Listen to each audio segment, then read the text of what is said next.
Welcome back, Complex Mind, Simple Man. This is Theus. I hope you guys are ready, man. I hope you're ready, because I put a good one together for you right here. It's a little bit longer, so make sure you're ready for it, because here we go. Now, what I want to talk to you about today is a follow-up to the last Thinking Out Loud installment, where we were talking about basic finances for the regular person, a real person, a person who's managing their budget, who doesn't have a bunch of money just sitting under their mattress or what have you. We're actually hardworking, regular folk. So I put this thing together. It's drawn off of my personal experience and also my opinions. So please keep that there in mind. All right. Now, as you see, basic financial pyramid, we already talked about it. This is the order that I put them in. So it may not be your type, your particular cup of tea. But hey, watch the first video if you didn't see it. That'll help you with this video, and everything will start to really make sense for you. All right. Now, if we are talking about, once again, as you know, there you go. Right now, as we're talking about banking, I am going to be talking about your checking, transactional accounts, ways to structure your accounts to make them make sense for you. All right. Now, some of these things you'll adjust to fit yourself. I'm talking to everybody. So please, if you make more money than what I'm talking about, I'm either not talking to you, or make the adjustment, do the math for what works for you. This is so that everybody can come in and figure out where they go. It's easier to scale up than to scale down, so let's go. Now, like I said, we're back in banking, moving past that. All right, so common account types. Introduction to Banking 101, subsection A, the Theus quadrant, right? So basically, if you go to your typical bank, there's going to be a couple of account types that are ready for you as your typical consumer. It's going to be your checking account, your savings account, and if you're interested in it, a credit card, okay? Or if you qualify for it, a credit card. Each of these have their own features and benefits and ways to use them and things to be aware of. Now, if you're working directly with a banker, much of this should be shared with you, but it may not, because it all depends on who you're talking to, what the day is like, and what that bank's culture is when it comes to opening an account. Because account openings is one of the most simple things that we would do, so it doesn't always get the white glove treatment, so to speak. It was far more transactional with just the process of what we did, right? So checking account, what is a checking account? We talked about it before as far as it being a transactional account, but how do you use it? This is your primary account. This is where all your money comes in and your money goes out. Okay, this is how you pay for your lunch, you pay for your bills, you do all your things. And there's unlimited transactions. As many transactions as you need to do is what you get to do, because it's just for that, right? Then you have your savings account. Many of us are familiar with the term of a savings account, okay? But this is a secondary account. This is not made for you to be doing a bunch of transactions. In fact, it has transaction restrictions built into it to make sure that if you do start touching this account too often, you will be slapped on the hand in the way of fees. And if you continue that behavior, they will close your account, or they will turn it into a checking account, and you will get whatever fees come with the checking account. They're not going to ask you. They're going to give you maybe one warning, and then that's it. So use the savings for what it is supposed to be for. Okay, so your emergency account. They typically have a minimum balance requirement. There are ways sometimes to get around that, depends on the banking institution that you're dealing with. And it's also available for overdraft protection. I'll touch on that a little bit later. Credit cards. This is, I imagine most people know what a credit card is, but it is an open line of credit with a set limit. Okay. And you're going to pay interest for any balances that you keep. You may have an annual fee depending upon what type of card you're getting or what your credit worthiness is.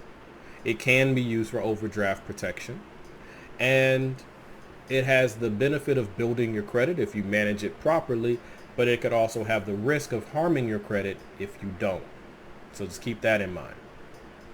Free checking. Free. I put it in quotes because free ain't always free. So it's all about how you structure the account and what you qualify for and what banking institution or credit union you're working with, how you would qualify for free. So it may have a direct deposit requirement. It may have a minimum balance requirement. It may have a minimum transaction requirement. Right? You may have to use your debit card 5 or 10 or 15 times a month to avoid the 10 or 12 or whatever amount monthly service fee. And it could also have any combination of those three. So as you're doing your research and you're trying to figure out what bank to deal with, make sure, take your time, compare the competitors, and see what fits you best. Okay? And then from there, you can either go into the bank and work with a banker or do it yourself online. My goal is I should be able to get you at least a foundation so you really can do this part all by yourself online.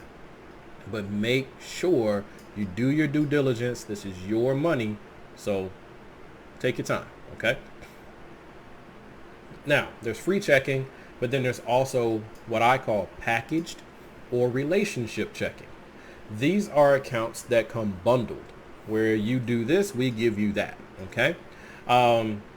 It can be tricky if you are not paying attention to detail, or you simply don't have the margins to be giving away a fee. Or if you have enough money where the fee's not even something that applies to you, like you may have your mortgage with that bank. So if you have a mortgage, check with whatever bank is tied to that mortgage, if that's the case, and you may get a packaged account without having to carry any balance requirements or pay any fees. So that'd be a good one. Pro tip, check that out. But generally speaking, for the typical person, you're going to have a monthly fee if you do this. Typically, it can range, somewhere around $20, $25 a month. But just keep that in mind. This comes with multiple personal checking accounts, so you wouldn't have to deal with the direct deposit requirement. It comes typically with one or more savings accounts.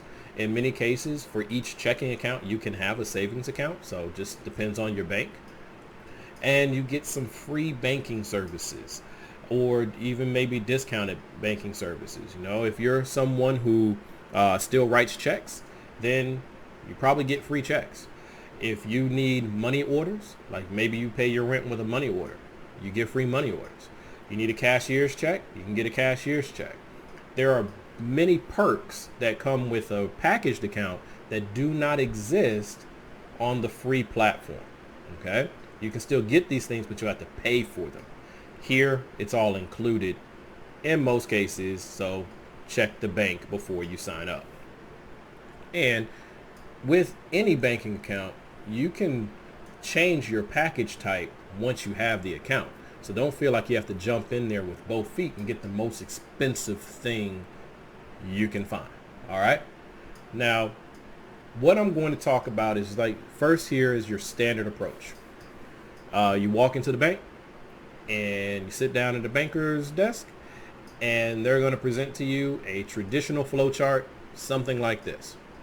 Okay, Mr. Customer, recommend you go ahead and get this checking account. Here's the bonus or special promotion that we're doing if you open an account and you do X, Y, Z.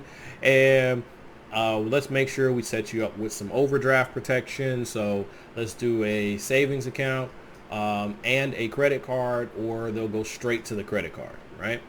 They will almost always try to get you to apply for the credit card, all right? Now, I'm not telling you yay or nay on that. That's 100% up to you. I say move with caution, because remember, the focus of this video is working with people who are we're working paycheck to paycheck with a little bit left over, hopefully. All right. So avoid the traps. Okay. So that's your traditional flow, how it kind of works itself out. And now, be creative, folks. This is your money. This is how you want to bank. Okay? anytime that you are working with a banker or if you're doing it yourself, just know there's no rush. You can always build things back in. You can add things later.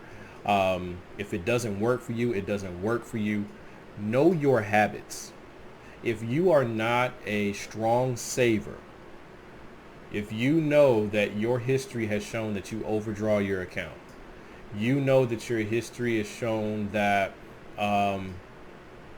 you just don't do good with saving money. Like every time you try to save it, you go back and you get it, right? So know your behaviors and build from there. Okay, not what you want to do per se, but what are you prone to do? And now let's build a system for you that will help protect you from some of your own worst impulses or build upon some of your best strengths. So here's a sample case scenario. All right. Remember what I told you up front.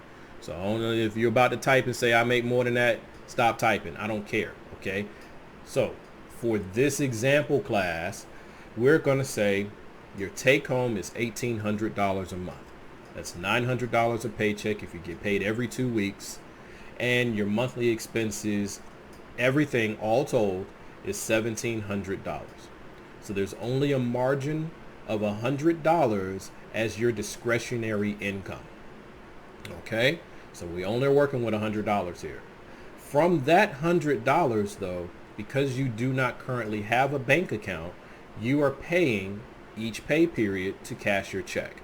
So they're taking $25 per pay period in check cashing fees. That's the scenario we're working with. All right.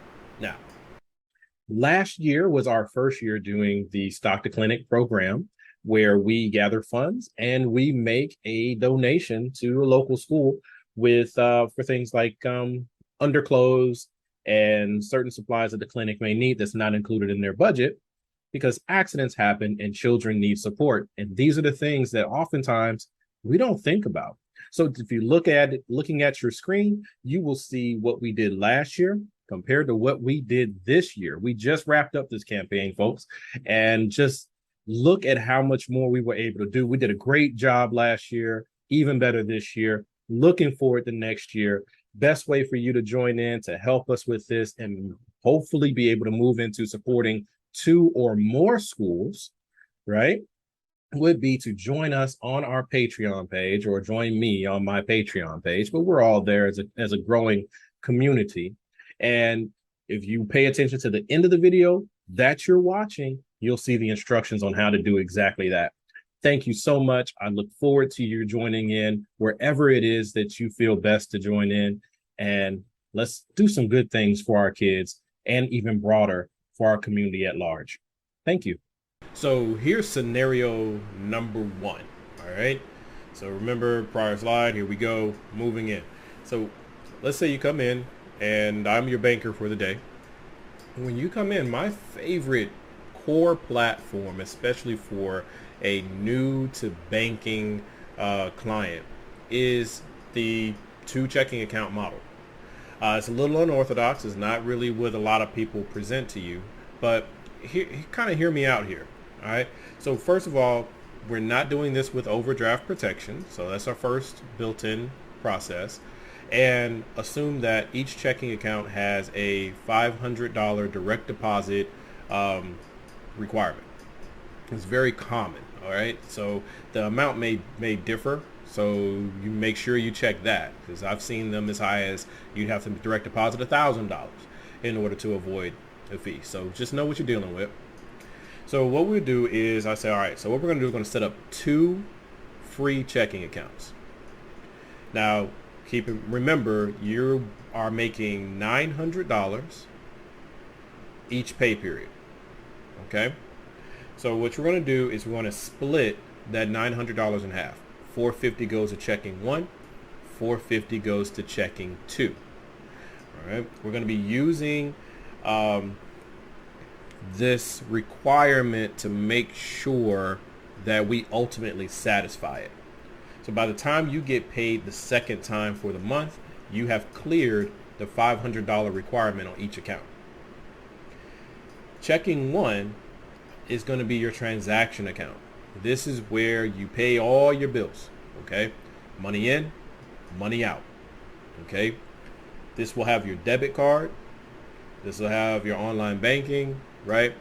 Checking two, however, I would make sure that I do not connect your debit card to checking two, because for all intents and purposes, checking two is your savings account. Now you may ask, where's my interest rate? If I had a savings account, I have an interest rate. Yeah, you'd have 0.003, I think is the going rate. So you would be guaranteed 1 cent per month in interest earnings. Refer to the previous video, you'll see what I'm talking about. So you're not getting any interest. So might as well stay free. My goal here is to make sure as best as possible we keep your fees to the minimum or no fees at all. That's my goal when I'm working with you. Now, like I said, checking one is your transaction account, so do not have any transactions whatsoever coming into that checking account number two. The only thing I want you to set up with checking account two is I will help you set up a recurring transfer so that 2 days, at least 2 days after your pay date, the checking two will push $425 back to checking one, because there's not a lot of room here. Okay, we're only working with a $100 cushion, so to speak. That's our margin of error. So we have to get the bulk of this money into checking one because it's all needed. So now what you will ultimately be doing though is you're saving $25 per check in checking account number two. So you're now saving $50 a month. That's the same $50 that you were spending in check cashing fees in this particular scenario. So this is my favorite. This is the one that I like to lead with, just because it gets rid of your fees. There's some speed bumps to help protect you from transaction level fees like the savings account. I'll talk to you about that in a minute. But it helps you protect you from that. There's a way that your debit card is structured, so it helps you protect you from fees on that end. This is a way to really insulate you. But you have to be paying attention to your account. You have to be disciplined and stay within your margins. Okay? So that's really important. This is, like I said, one of my favorites. But now what I'm going to do though is I'm going to transition into another option, because this may not be the way that you want to go. It may not be what fits you best. I'm just giving you ideas here. All right. Now let's look at another option. Let's look at a more traditional way that you will often see it presented, which I kind of touched on in the beginning. This is going to be your checking plus savings account structure. Once again, the way I'm going to be speaking to you is without overdraft protection. Okay? The reason why I am not advocating for overdraft protection is pretty simple. Odds are you will be using a debit card.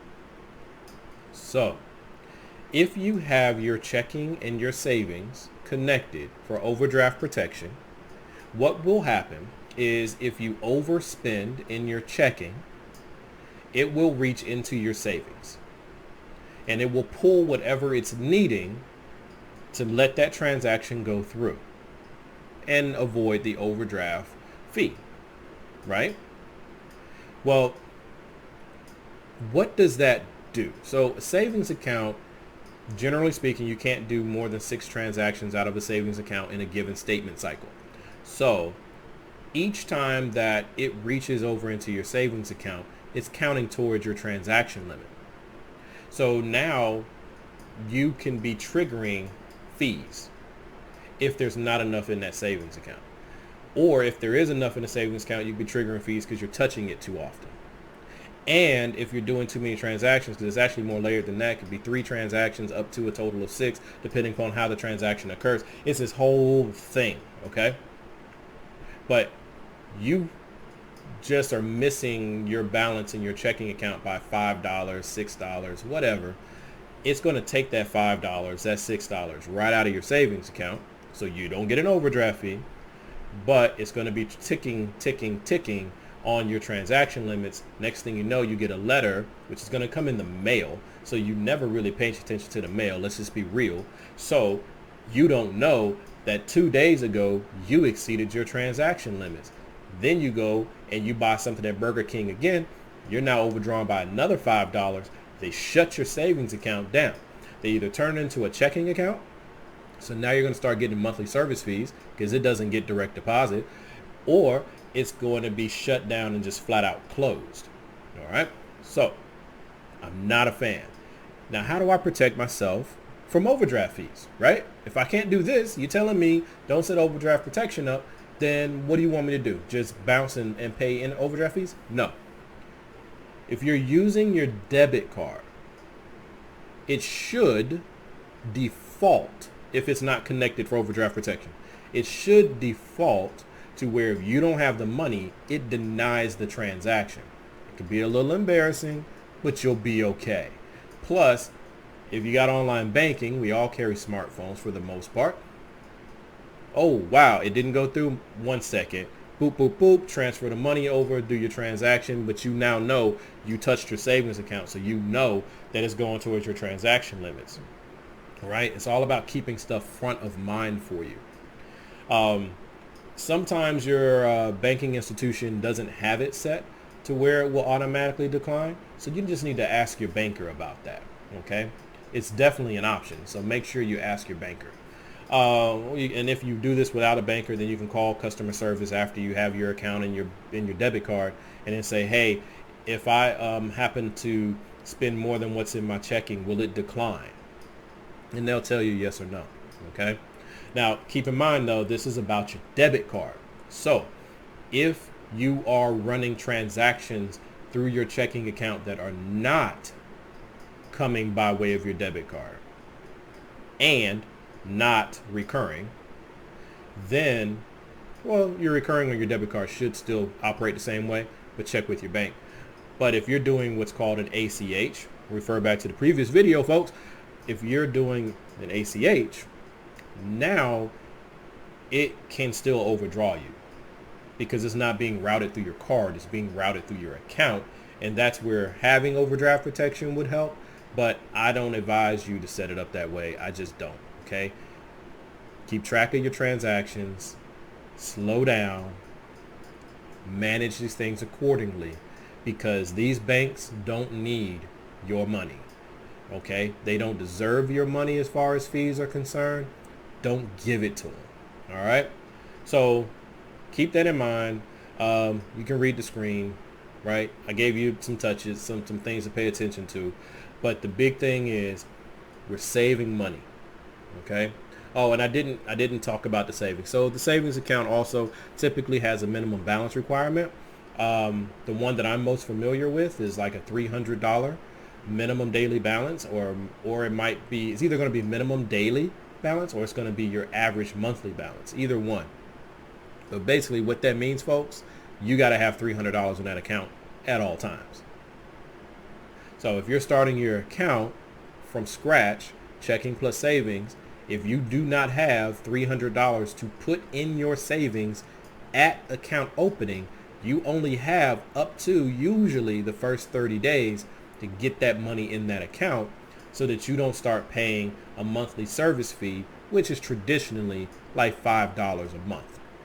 Now you might say to yourself, that's only $5. I would say to you, they're only paying you 1 cent a month in interest. So how long will it take for your 1 cent to equal $5? You are losing money. Okay, this is a negative interest rate when you think of it from that perspective. All right, so there you go. This is a way to set up your savings. If you can start at 300 or whatever your balance requirement is, I suggest you do that so that you're not losing any money while you're building up the balance. If you can't do that, then you may want to start with a checking account only. Do not open the savings account, and then take that $50 that we're trying to get you to start saving out of your income. Put that money somewhere else. Okay, if you got like a friend who's got a whole lot of money, they ain't worried about your money, then have them hold it. If you have a safe, stick it in the safe. So now in order for you to touch it, you have to like think that I'm about to touch this, right? Something that's not convenient. Get it out of your wallet.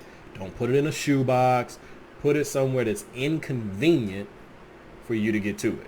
And then once you have the 300 or more, you open the savings account if that's what you want to do. All right, so that's that one. Next one I would like for you to think about is packaged checking. All right.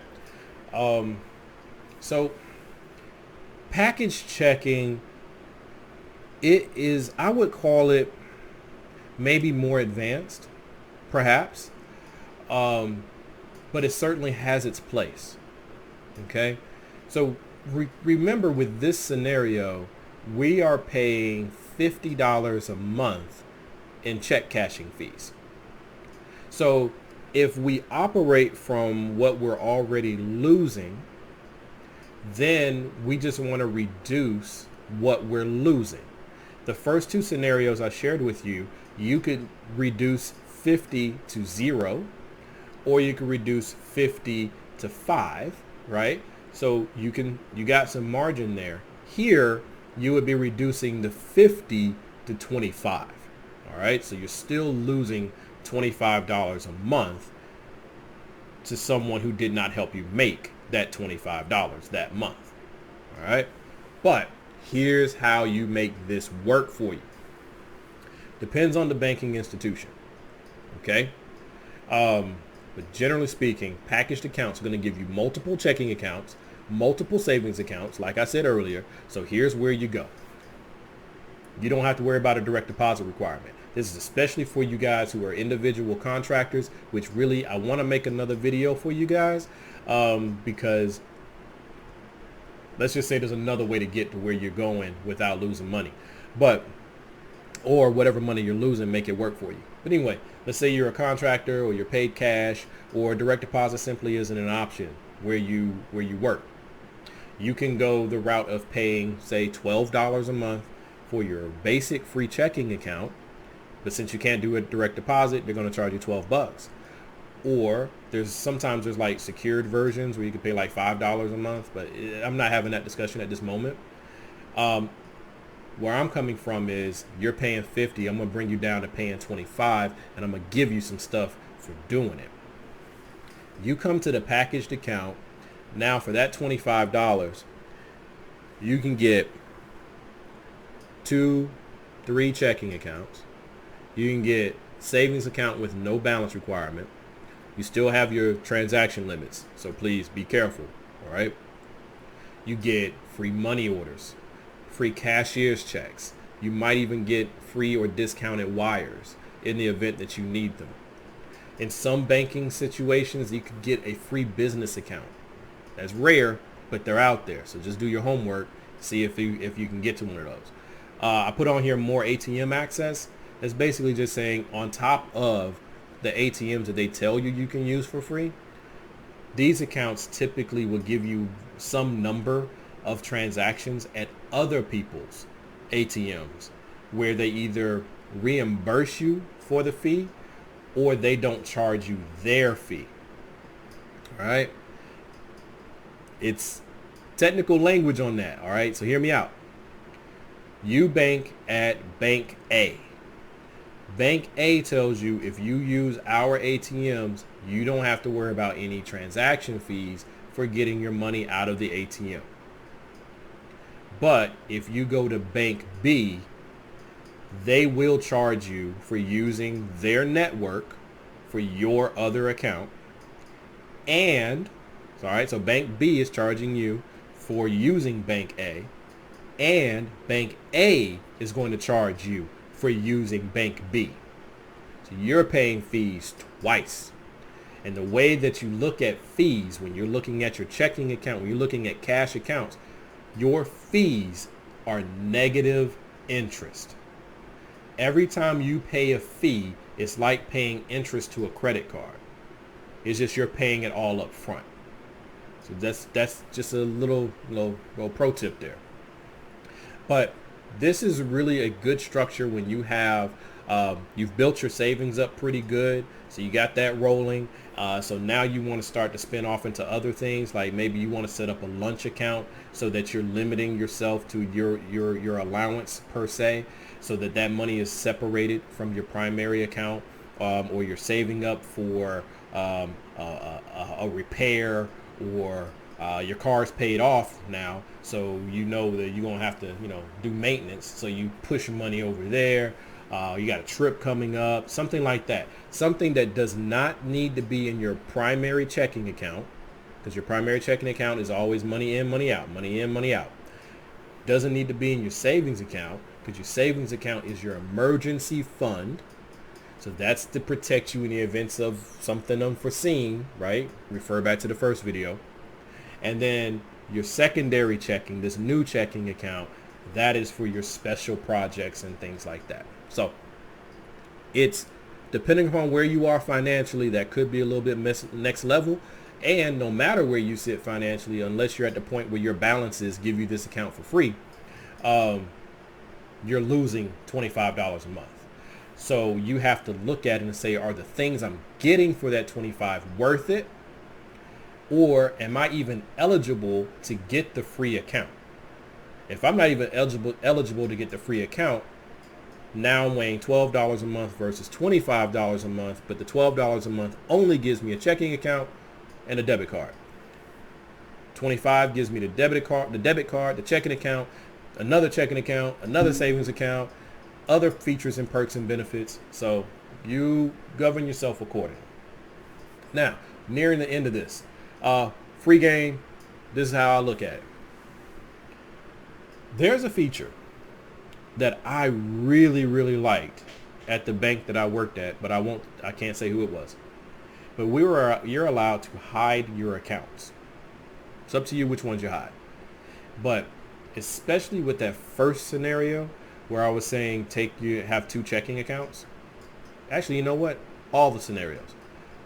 Whatever you're using for your savings account, after you set up your recurring transfers so that they happen without you, hide it. You don't need to be looking at that account. It does not exist to you.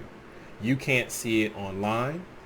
And because when you sat at my desk and I helped you set up this account, I disconnected it from your debit card, you can't see it at the ATM either, right? Or you called after you got your account and you had it separated so it can't be seen at ATM. But this is for your online banking. Hide the account. You can't see it. You're good to go. You will see that money will build up, right? You can check your bank statements when it's time, or you can occasionally unhide the account and then hide it again. But don't touch it. Let it be out of sight, out of mind. I promise you, it will pay off. Start slow. This is all about you. Okay? What works for you? So if saving $100 a month is too aggressive because you're going to go back in and take money out, then you're doing it wrong. Bring whatever amount you're trying to save down to a point that it literally can happen without you worrying about it. All right. Well, one of my favorite little tricks is, like, I eat out a lot. And I eat out based on what I have set aside available to eat out. So in order to bolster my savings, I have it set where $10 every week comes out of my main account and goes into my savings account, right? And I have it set that way. And in my case, I use well, anyway, I have all this stuff. But anyway, I have it set up to where the $10 comes out of my main account, goes into my secondary account, because I won't miss that. I might notice $40 coming out of my account at one time. I will not notice $10 coming out of my account at any time. So that's just one way of kind of taxing myself and sending it to my backup account. So that's a really cool one. I really like that one. And this is another one. This is like if you're not familiar with how your bank account works, if banking isn't really that comfortable or familiar to you, then you're really going to like this one, I think. First, you're going to take 3 accounts. I recommend these just as examples. You find out what works for you. You pick an easy bill, one that you know you're going to pay every single month. It doesn't cost you much to do it, so you won't have to worry about running out of money paying for it. So I said Netflix. Netflix is what, $10, $15 a month, whatever your plan is. Set that one up to come out of your debit card. That means they bill you. Like, they reach in and take the money out of your account, but they take it by way of your debit card as a recurring payment. Then pick another easy one, something you know you pay every month no matter what. So I chose the cell phone. So you take the cell phone. This one, you set it up to where they come out by ACH. Okay? ACH, refer to the first video, folks. ACH means they're going to reach into your account, pull it out, but it won't come through your debit card. All right? Then another one, electric bill is what I said. All right? Because basically, these are stair-stepping in complexity, right? As far as how much they mean to you. So if you take the electric bill, that's one that's super important to you, but that bill can fluctuate sometimes, and sometimes it can be a little heavy, and then sometimes you might need to put it off for a couple days, right? Let's just be real. So use that one through your online bill pay, because now, unlike your debit card or unlike your ACH transaction where the company is reaching into your account and taking it, if you're doing it through bill pay, you're actually sending it. They don't have any access to your account. You don't pay them, they don't get paid, okay? But this is an automated way to pay them. You set up the schedule and everything, but online bill pay differs depending on your bank. So I've had banks where when you schedule your online bill pay, they take it out of your available balance right then. So you don't think you have the money anymore because you've pledged it, so to speak. I've also had them where that money doesn't come out your account until the day you set for it to be paid. So you're just spending money along the way because you're not paying attention to your account like you're supposed to, and you scheduled this thing to come out a week from now. That day comes, they take the money out. Now you are overdrawn, or it fails because there wasn't enough money to take it. Or there's still a third one, which is you scheduled to come out you scheduled to be paid on the 10th. Well, on the 10th, they take the $100 that you're trying to pay your electric bill, and they send it. But they don't take it out of your available balance. They don't take it out of anything. They don't take it out of your account until the electric company negotiates the payment. That one sucks, okay? Because now it's not, I scheduled it to be paid it's the first of the month. I scheduled for it to be paid on the 10th. So when I did it on the 1st, they took it out of my balance. I'm already accounted for it. I'm good. That's the best version. Second version, I scheduled it on the 1st, come out on the 10th. On the 10th, they take the money out of the account. Not as pleasant, but I can follow that. The least desirable one, in my opinion, I scheduled on the 1st to be paid on the 10th. They send the money on the 10th, but the electric company doesn't actually get paid until the 15th, and then the 15th, well, actually, if they get paid on the 15th, the 16th or 17th is when it actually comes out of my account. So look at this. Half the month is gone by. You're not paying attention to this anymore when that falls out your account. That can be awkward. So try all three of these, right? Debit card recurring payment, ACH recurring payment, online bill pay recurring payment. Learn how each of them affect you, what their timing is for you, and then decide what's best for you, okay? But the more things you can automate, the better you can save. Because if you have to remember to make each payment, then you might forget, or you might try to trade time a little bit too frequently, and then you get caught up on the back end. And I don't want you to be there, all right? So once again, take it slow. Don't be in a rush. You'll be okay, all right? And remember, it's just like working out. You know, you're building your muscle memory. The more you do it, the more comfortable you'll become, the less painful it will be, and the stronger you will also get at it. So just take your time, be easy. This was Complex Mind, Simple Man, coming at you, talking to you about basics of banking. I hope you like it. Let me know what you think. I appreciate your feedback, and I'll talk to you another time. Thank you.